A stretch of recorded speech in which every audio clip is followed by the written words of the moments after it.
பழமையான சோழ நாட்டின் எல்லையில் ஒரு ராஜ்யம் இருந்தது. அங்கு வாழ்ந்தான் ஒருவன், அவன் பெயர் ஆரவன். ஆனால் அவனை மக்கள் திருடன் இளவரசன் என்று அழைத்தனர். ஏன் தெரியுமா? அவன் ஒரு அரச குமாரன் தான். ஆனால் அவன் தனது அரண்மனையை விட்டு வெளியேறி பெரியோர்கள் சேமித்த செல்வங்களை திருடி அதை ஏழைகளுக்கு பகிர்ந்தான். அவன் நம்பிக்கை, நியாயம் இல்லாத செல்வம் திருடப்பட்டதே. ஆனால் நாட்டின் அரசர் அவனை தேடி பிடிக்க உத்தரவிட்டார். அந்த நாட்டின் வீர இளவரசி மித்ராலினி. வாள் சண்டையிலும் அறிவிலும் சிறந்தவள். அவளுக்கு ஒரு பணியை அரசர் கொடுத்தார்.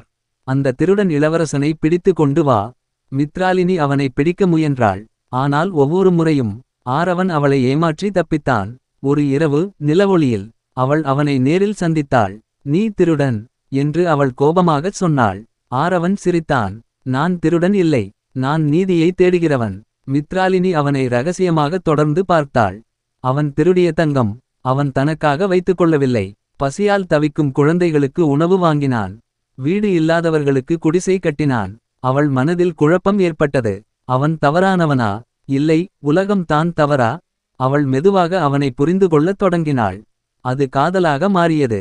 அரசர் உண்மையை அறியாமல் ஆரவனை கொல்ல உத்தரவிட்டார். மித்ராலினி அரண்மனையில் நின்று சொன்னாள், அவர் திருடன் இல்லை, நம் நாட்டின் கண்ணாடி.